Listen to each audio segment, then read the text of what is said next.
PSC മാസ്റ്ററിൻ്റെ പുതിയൊരു വീഡിയോയിലേക്ക് ഏവർക്കും സ്വാഗതം. അപ്പോൾ നമ്മൾ ഇന്ന് തൊട്ട് PSC ബുള്ളറ്റിനിൽ വരുന്ന കറണ്ട് അഫയേഴ്സിൻ്റെ ക്ലാസ്സായിട്ട് മുന്നോട്ട് പോവുകയാണ്. അപ്പോൾ ഏവരും ചാനൽ സപ്പോർട്ട് ചെയ്യുക, സബ്സ്ക്രൈബ് ചെയ്യുക. നമുക്ക് ആദ്യം തന്നെ ക്വസ്റ്റ്യനിലോട്ട് കിടക്കാം. അപ്പോൾ ഇതിലാദ്യം നമുക്ക് തന്നിട്ടുള്ള ക്വസ്റ്റ്യൻ 2020 ക്രിക്കറ്റ് ലോകകപ്പ് ഇന്ത്യക്കാണ്. അപ്പോൾ നിങ്ങളെല്ലാവരും പത്രത്തിലൊക്കെ വായിച്ചറിഞ്ഞു കാണും. നമ്മുടെ ഈ വർഷത്തെ 2020 ക്രിക്കറ്റ് ലോകകപ്പ് നമ്മുടെ രാജ്യം സ്വന്തമാക്കിയിരിക്കുകയാണ്. 2007 ആദ്യമായിട്ട് ഇന്ത്യ 2020 വേൾഡ് കപ്പ് ചാമ്പ്യൻസ് ആകുന്നത്. അപ്പോൾ ഈ വർഷവും നമുക്ക് തന്നെയാണ് കപ്പ്. അപ്പോൾ ഫൈനലിൽ ഇന്ത്യയുടെ എതിരാളിയായിരുന്നത് ദക്ഷിണാഫ്രിക്കയാണ്. ഫൈനലിൽ ദക്ഷിണാഫ്രിക്കയെ 7 റൺസിന് തോൽപ്പിച്ചാണ് ഇന്ത്യ ചാമ്പ്യന്മാരായത്. ഇന്ത്യയുടെ രണ്ടാം 2020 കിരീടമാണിത്. ഓക്കെ, അപ്പോൾ ഈ ക്വസ്റ്റ്യൻ നന്നായിട്ടൊന്ന് ഓർത്ത് വയ്ക്കുക. ഇന്ത്യയുടെ എതിരാളി ആരായിരുന്നു എന്ന് നമുക്ക് വേണമെങ്കിൽ ഒരു ക്വസ്റ്റ്യൻ പ്രതീക്ഷിക്കാം. ദക്ഷിണാഫ്രിക്കയായിരുന്നു ഫൈനലിൽ ഇന്ത്യയുടെ എതിരാളിയായിരുന്നത്. ഓക്കെ, അപ്പോൾ അടുത്ത question, Gautam Gambhir Indian cricket ടീമിൻ്റെ പുതിയ പരിശീലകനായി നിയമിതനായി. അപ്പോൾ നമ്മുടെ ഇന്ത്യൻ ക്രിക്കറ്റ് ടീമിൻ്റെ പുതിയ പരിശീലകനായിട്ട് നിയമിതനായത് ഗൗതം ഗംഭീറാണ്. നമുക്കറിയാം രാഹുൽ ദ്രാവിഡ് എന്ത് ചെയ്തിരുന്നു, 2020 ക്രിക്കറ്റ് വേൾഡ് കപ്പിന് ശേഷം പരിശീലക സ്ഥാനം രാജിവെക്കുകയുണ്ടായി. അപ്പോൾ അതിന് പകരമായിട്ട് ഗൗതം ഗംഭീറാണ് ഇന്ത്യൻ ക്രിക്കറ്റ് ടീമിൻ്റെ പുതിയ പരിശീലകനായിട്ട് നിയമിതനായത്. രാഹുൽ ദ്രാവിഡിൻ്റെ പിൻഗാമിയായാണ് അദ്ദേഹം ചുമതലയേറ്റെടുത്തിരിക്കുന്നത്. ഓക്കെ, അപ്പോൾ നമുക്ക് 2020 വേൾഡ് കപ്പിന് ശേഷം ഏവർക്കും സങ്കടകരമായ ഒരു വാർത്തയായിരുന്നു എന്ത്, നമ്മുടെ 3 ക്രിക്കറ്റ് ലോകത്തിലെ ഏറ്റവും പ്രഗത്ഭരായ 3 പേര് ഈ 2020 വേൾഡ് കപ്പിന് ശേഷം വിരമിച്ചിരുന്നു. അപ്പോൾ അതിൽ 3 പേര് ആരൊക്കെയാണ് നമുക്ക് നോക്കാം. ഇന്ത്യൻ താരങ്ങളായ വിരാട് കോഹ്ലി, രോഹിത് ശർമ്മ, രവീന്ദ്ര ജഡേജ എന്നിവർ അന്താരാഷ്ട്ര 2020 ക്രിക്കറ്റിൽ നിന്ന് വിരമിച്ചു. അപ്പോഴത് 3 പേരുടെ കാര്യങ്ങളൊന്ന് ഓർമ്മിച്ച് വെച്ചിരിക്കുക. നിങ്ങൾക്ക് പ്രതീക്ഷിക്കാവുന്നൊരു ക്വസ്റ്റ്യനാണ്. ഇന്ത്യൻ താരങ്ങളായ വിരാട് കോഹ്ലി, രോഹിത് ശർമ്മ, രവീന്ദ്ര ജഡേജ എന്നിവർ അന്താരാഷ്ട്ര 2020 ക്രിക്കറ്റിൽ നിന്ന് വിരമിച്ചു. ഓക്കെ, അടുത്തൊരു ക്വസ്റ്റ്യൻ നമ്മുടെ വിഴിഞ്ഞവുമായിട്ട് ബന്ധപ്പെട്ട ക്വസ്റ്റ്യനാണ്. അടുത്ത്, വിഴിഞ്ഞം അന്താരാഷ്ട്ര തുറമുഖത്തേക്കുള്ള ആദ്യ ചരക്ക് കപ്പൽ സാൻ ഫെർണാണ്ടോ എത്തി. അപ്പോൾ നമുക്ക് ആ ഒരു ക്വസ്റ്റ്യൻ പ്രതീക്ഷിക്കാം. അതായത് വിഴിഞ്ഞത്തേക്ക് എത്തുന്ന ആദ്യ ചരക്ക് കപ്പലാണ് സാൻ ഫെർണാണ്ടോ. അതുപോലെ തന്നെ നമുക്ക് വിഴിഞ്ഞത്തെത്തുന്ന ആദ്യ മദർഷിപ്പ് എന്ന് ചോദിച്ചു കഴിഞ്ഞാലും ഇതേ ആൻസർ തന്നെയാണ് വരുന്നത്. ലോകത്തെ 2ാമത്തെ വലിയ കപ്പൽ കമ്പനിയായ മെസ്കിൻ്റെ ഉടമസ്ഥതയിലുള്ളതാണ് ഈ ഒരു കപ്പൽ. അപ്പോൾ നമുക്കിവിടെ എത്തിയ സാൻ ഫെർണാണ്ടോ എന്ന കപ്പൽ ലോകത്തെ തന്നെ ഏറ്റവും വലിയ 2ാമത്തെ കപ്പൽ കമ്പനിയായ മെസ്കിൻ്റെ ഉടമസ്ഥതയിലുള്ളതാണ്. ഓക്കെ, ഒരു ക്വസ്റ്റ്യൻ ഒന്ന് ഓർമ്മിച്ച് വെച്ചേക്കുക. നമ്മുടെ വിഴിഞ്ഞത്തേക്ക് എത്തിയ ആദ്യ കപ്പൽ ചോദിച്ചു കഴിഞ്ഞാൽ ഷെൻഹുവ 15 ആണ്, നമ്മൾ പഠിച്ചിട്ടുള്ളതാണ്. അതോടൊപ്പം തന്നെ ഇന്ത്യയിലെ ഏറ്റവും വലിയ ആഴക്കടൽ തുറമുഖം ഏതാണെന്ന് ചോദിച്ചു കഴിഞ്ഞാലും വിഴിഞ്ഞമാണ്. ഇക്കഴിഞ്ഞ 2 പരീക്ഷകളിൽ അത് ആവർത്തിച്ച് ചോദിച്ച ക്വസ്റ്റ്യനാണ്. അപ്പോഴൊന്ന് എല്ലാവരും ഒന്ന് ഓർമ്മിച്ച് വെച്ചേക്കുക.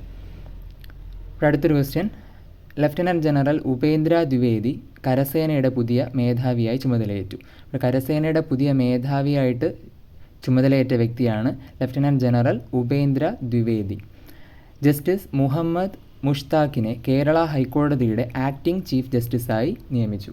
അപ്പോൾ നമ്മുടെ ഇപ്പോഴത്തെ കേരള ഹൈക്കോടതിയിലെ ആക്ടിംഗ് ചീഫ് ജസ്റ്റിസായിട്ട് നിയമിതനായ വ്യക്തിയാണ് ആര്, ജസ്റ്റിസ് മുഹമ്മദ് മുഷ്താഖ്. ഒന്ന് ഓർമ്മിച്ച് വെച്ചേക്കുക, ജസ്റ്റിസ് മുഹമ്മദ് മുഷ്താഖാണ് കേരള ഹൈക്കോടതിയുടെ ആക്ടിംഗ് ചീഫ് ജസ്റ്റിസായി നിയമിക്കപ്പെട്ട വ്യക്തി. അപ്പോൾ നമ്മുടെ അടുത്ത് ജാർഖണ്ഡിൻ്റെ മുഖ്യമന്ത്രി ആയിട്ട് പുതിയൊരു വ്യക്തി അധികാരമേറ്റിരിക്കുകയാണ്. അതായത് ഹേമന്ത് സോറനാണ് വീണ്ടും ജാർഖണ്ഡ് മുഖ്യമന്ത്രിയായി അധികാരമേറ്റിരിക്കുന്നത്. അപ്പോൾ നമുക്ക് പ്രതീക്ഷിക്കാവുന്ന ഒരു ക്വസ്റ്റ്യനാണ്. മുഖ്യമന്ത്രിമാരെയൊക്കെ നമുക്ക് എക്സാമിലൊക്കെ സ്ഥിരം നമ്മൾ കാണുന്ന ക്വസ്റ്റ്യനാണ്. അപ്പോൾ അതൊന്ന് എല്ലാവരും ഒന്ന് ഓർമ്മിച്ച് വെച്ചിരിക്കണം. അതായത് ജാർഖണ്ഡിൻ്റെ പുതിയ മുഖ്യമന്ത്രിയായി അധികാരമേറ്റത് ഹേമന്ത് സോറനാണ്. മസൂദ് പെസഷ്കിയാൻ ഇറാൻ പ്രസിഡൻ്റായി തിരഞ്ഞെടുക്കപ്പെട്ടു. ഇപ്പോൾ മസൂദ് പെസഷ്കിയാൻ ഇറാൻ പ്രസിഡൻ്റായിട്ട് തിരഞ്ഞെടുക്കപ്പെട്ടിട്ടുണ്ട്. അടുത്ത ക്വസ്റ്റ്യൻ, ഭാരതീയ ന്യായ സംഹിതയുടെ അടിസ്ഥാനത്തിലുള്ള രാജ്യത്തെ ആദ്യത്തെ കേസ് ഗ്വാളിയോറിൽ രജിസ്റ്റർ ചെയ്തു. അപ്പോൾ ഭാരതീയ ന്യായ സംഹിതയുടെ അടിസ്ഥാനത്തിലുള്ള രാജ്യത്തെ ആദ്യത്തെ കേസാണ് എവിടെയാണ് രജിസ്റ്റർ ചെയ്തിട്ടുള്ളത്, ഗ്വാളിയോറിലാണ്. ഗ്വാളിയോർ നമുക്കറിയാം മധ്യപ്രദേശിലാണ്. ഇത് സംബന്ധിച്ച കേരളത്തിലെ ആദ്യത്തെ കേസ് കൊണ്ടോട്ടിയിലാണ് രജിസ്റ്റർ ചെയ്തിട്ടുള്ളത്. അപ്പോൾ ഭാരതീയ ന്യായ സംഹിതയുടെ അടിസ്ഥാനത്തിലുള്ള രാജ്യത്തെ ആദ്യത്തെ കേസ് രജിസ്റ്റർ ചെയ്തിട്ടുള്ളത് ഗ്വാളിയോറിലും, മധ്യപ്രദേശിലെ ഗ്വാളിയോറിലും. അതുപോലെ തന്നെ കേരളത്തിൽ ആദ്യമായിട്ട് രജിസ്റ്റർ ചെയ്തത് എവിടെയാണ്? കൊണ്ടോട്ടിയാണ്. കൊണ്ടോട്ടി മലപ്പുറം ജില്ലയിലെ കൊണ്ടോട്ടിയിലാണ് ഭാരതീയ ന്യായ സംഹിതയുടെ അടിസ്ഥാനത്തിലുള്ള കേരളത്തിലെ ആദ്യത്തെ കേസ് മലപ്പുറം ജില്ലയിലെ കൊണ്ടോട്ടി. ഇന്ത്യയിൽ എവിടെയാണെന്ന് ചോദിച്ചു കഴിഞ്ഞാൽ മധ്യപ്രദേശിലെ ഗ്വാളിയോർ. ഇന്ത്യൻ നാവികസേന സെബക്സ് 2 എന്ന പേരിൽ പുതിയതും ഏറ്റവും ശക്തവുമായ നോൺ ന്യൂക്ലിയർ ബോംബ് വികസിപ്പിച്ചു. അപ്പോൾ ഇന്ത്യൻ നാവികസേന സെബക്സ് 2 എന്ന പേരിൽ ഏറ്റവും പുതിയതും ശക്തവുമായ നോൺ ന്യൂക്ലിയർ ബോംബ് വികസിപ്പിച്ചു. സൂര്യനെക്കുറിച്ച് പഠിക്കാൻ ഇന്ത്യ അയച്ച ആദിത്യ L1 പേടകം L പോയിൻറ്റിന് ചുറ്റിലുമുള്ള ആദ്യ ഭ്രമണപഥം പൂർത്തിയാക്കി. അപ്പോൾ ഈ ഒരു ക്വസ്റ്റ്യനും നമ്മൾ ഈ കഴിഞ്ഞ പരീക്ഷകളിലൊക്കെ കണ്ട് പരിചയമായ ഒരു ക്വസ്റ്റ്യനാണ്. അതായത് സൂര്യനെക്കുറിച്ച് പഠിക്കാൻ ഇന്ത്യ അയച്ച ദൗത്യം ഏതാണെന്ന് ഈ കഴിഞ്ഞ പരീക്ഷകളിലൊക്കെ ചോദിച്ചിട്ടുണ്ട്. ആദിത്യ L1 ആണ്, നമുക്കറിയാം. ഓക്കെ, അപ്പോൾ ആദിത്യ L1 പേടകം L പോയിൻറ്റിന് ചുറ്റിലുമുള്ള ആദ്യ ഭ്രമണപഥം പൂർത്തിയാക്കിയിട്ടുണ്ട്. പെറുവിലെ ലംബയേക്ക് പ്രദേശത്ത് 4000 വർഷം പഴക്കമുള്ള ക്ഷേത്രത്തിൻ്റെ അവശിഷ്ടങ്ങൾ പുരാവസ്തു ഗവേഷകർ കണ്ടെടുത്തു. അപ്പോൾ പെറുവിലെ ലംബയേക്ക് പ്രദേശത്ത് എത്ര വർഷമാണ്? 4000 വർഷം പഴക്കമുള്ള ക്ഷേത്രത്തിൻ്റെ അവശിഷ്ടങ്ങൾ പുരാവസ്തു ഗവേഷകർ കണ്ടെടുത്തു. ഇലക്ട്രിക്കൽ ഇൻസ്പെക്ടറേറ്റിൻ്റെ സേവനങ്ങളും ഇടപാടുകളും ഓൺലൈനിലൂടെ വേഗത്തിലും സുതാര്യവുമാക്കാനുമായി സുരക്ഷാ സോഫ്റ്റ്വെയർ സജ്ജമാക്കി. അപ്പോൾ ആ ഒരു സോഫ്റ്റ്വെയർ നമുക്ക് IT സെക്ഷനിൽ നിന്ന് ചോദിക്കാം. എന്താണ് ഓർമ്മിച്ച് വെച്ചിരിക്കുക? സോഫ്റ്റ്വെയറിൻ്റെ പേരെന്താണ്? സുരക്ഷ. ക്വസ്റ്റൻ എന്താണ്? ഇലക്ട്രിക്കൽ ഇൻസ്പെക്ടറേറ്റിൻ്റെ സേവനങ്ങളും ഇടപാടുകളും ഓൺലൈനിലൂടെ വേഗത്തിലും സുതാര്യവുമാക്കാനുമായി സുരക്ഷാ സോഫ്റ്റ്വെയർ സജ്ജമാക്കി. ഓക്കെ, അടുത്ത ക്വസ്റ്റ്യൻ. ഭിന്നശേഷിക്കാരുടെ വിവരശേഖരണത്തിന് തന്മുദ്ര എന്ന പേരിൽ പ്രചാരണവുമായി സാമൂഹിക നീതി വകുപ്പ്. അപ്പോൾ ഭിന്നശേഷിക്കാരുടെ വിവരശേഖരണത്തിന് വേണ്ടി സാമൂഹിക നീതി വകുപ്പ് കൊണ്ടുവന്ന ഒരു പ്രചാരണത്തിൻ്റെ പേരാണെന്ത്? തന്മുദ്ര. അത് ഓർമ്മിച്ച് വെച്ചിരിക്കണം. അപ്പോൾ ഭിന്നശേഷിക്കാരുടെ വിവരശേഖരണത്തിന് തന്മുദ്ര എന്ന പേരിൽ പ്രചാരണവുമായി ഏത് വകുപ്പാണ്? സാമൂഹിക നീതി വകുപ്പ്. ട്രെയിൻ യാത്രക്കാരുടെ പരാതികൾ കൈകാര്യം ചെയ്യാനും തുടർ നടപടികൾക്കുമായി റെയിൽവേ വാർ റൂം ഒരുക്കുന്നു. അപ്പോൾ ആ ഒരു പദ്ധതി ഒന്ന് ഓർമ്മിച്ച് വെച്ചേക്കുക. ട്രെയിൻ യാത്രക്കാരുടെ പരാതികൾ കൈകാര്യം ചെയ്യാനും തുടർ നടപടികൾക്കുമായി റെയിൽവേ വാർ റൂമാണ് ഒരുക്കുന്നത്. ഓക്കെ, അടുത്തൊരു ക്വസ്റ്റ്യൻ. പ്രധാനമന്ത്രി നരേന്ദ്രമോദിക്ക് റഷ്യയുടെ പരമോന്നത സിവിലിയൻ ബഹുമതിയായ order of Saint Andrew the apostle president Vladimir Putin സമ്മാനിച്ചു. അപ്പോൾ നമുക്ക് ഇപ്പോഴത്തെ റഷ്യൻ പ്രസിഡന്റ് ആരാണെന്നൊന്ന് നോട്ട് ചെയ്ത് വെച്ചേക്കണം. ഇപ്പോഴത്തെ റഷ്യൻ പ്രസിഡന്റ് ആരാണ്? വ്ളാഡിമിർ പുടിനാണ്. അപ്പോൾ പ്രധാനമന്ത്രി നരേന്ദ്രമോദിക്കാണ് റഷ്യയുടെ പരമോന്നത സിവിലിയൻ ബഹുമതിയായ order of Saint Andrew the apostle ആരാണ് സമ്മാനിച്ചത്? പ്രസിഡന്റ് വ്ളാഡിമിർ പുടിൻ സമ്മാനിച്ചു. ജസ്റ്റിസ് നിതിൻ ജംദാറിനെ കേരള ഹൈക്കോടതി ചീഫ് ജസ്റ്റിസ് ആക്കാൻ കൊളീജിയം ശുപാർശ ചെയ്തു. ഓക്കെ, അപ്പോൾ ജസ്റ്റിസ് നിതിൻ ജംദാർ, ആ പേരൊന്ന് നോട്ട് ചെയ്യുക. ജസ്റ്റിസ് നിതിൻ ജംദാറിനെ കേരള ഹൈക്കോടതിയുടെ ചീഫ് ജസ്റ്റിസ് ആക്കാൻ വേണ്ടി കൊളീജിയം ശുപാർശ ചെയ്തിട്ടുണ്ട്. ജസ്റ്റിസ് അലക്സാണ്ടർ തോമസിനെ സംസ്ഥാന മനുഷ്യാവകാശ കമ്മീഷൻ അധ്യക്ഷനാക്കാൻ തീരുമാനിച്ചു. അപ്പോൾ നമുക്ക് വളരെ ഇമ്പോർട്ടൻ്റ് ആയിട്ടുള്ളൊരു ക്വസ്റ്റ്യൻ ആണ്.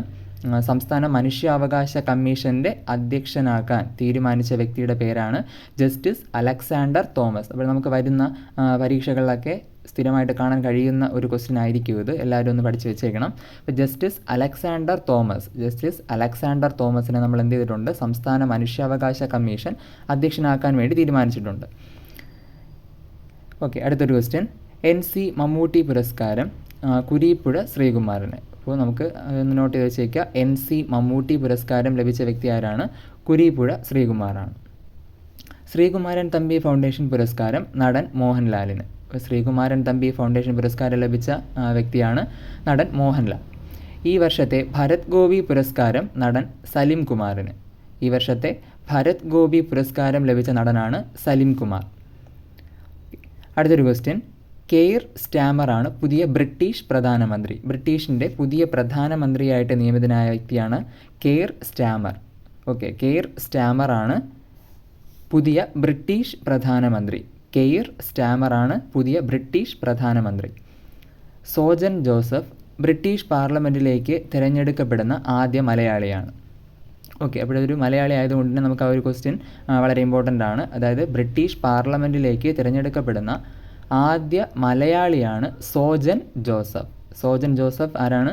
ബ്രിട്ടീഷ് പാർലമെൻറ്റിലേക്ക് തിരഞ്ഞെടുക്കപ്പെടുന്ന ആദ്യ മലയാളിയാണ് Sojan Joseph. Rachel Reeves British ധനവകുപ്പിൻ്റെ 800 വർഷത്തെ ചരിത്രത്തിൽ ആദ്യമായി വനിതാ ധനമന്ത്രിയായി. അപ്പോൾ ബ്രിട്ടീഷ് ധനവകുപ്പിൻ്റെ 800 വർഷത്തെ ചരിത്രത്തിൽ ആദ്യമായിട്ട് വനിതാ ധനമന്ത്രിയായിട്ട് നിയമിതയായ വ്യക്തിയാണ് റേച്ചൽ റീവ്സ് എന്ന് പറയുന്നത്. ഓക്കെ, റേച്ചൽ റീവ്സ് ബ്രിട്ടീഷ് ധനവകുപ്പിൻ്റെ 800 വർഷത്തെ ചരിത്രത്തിൽ ആദ്യമായി വനിതാ ധനമന്ത്രിയായി നിയമിതയായി. ഓക്കെ, അടുത്ത് നമുക്ക് കുറച്ച് വിയോഗങ്ങളാണ്.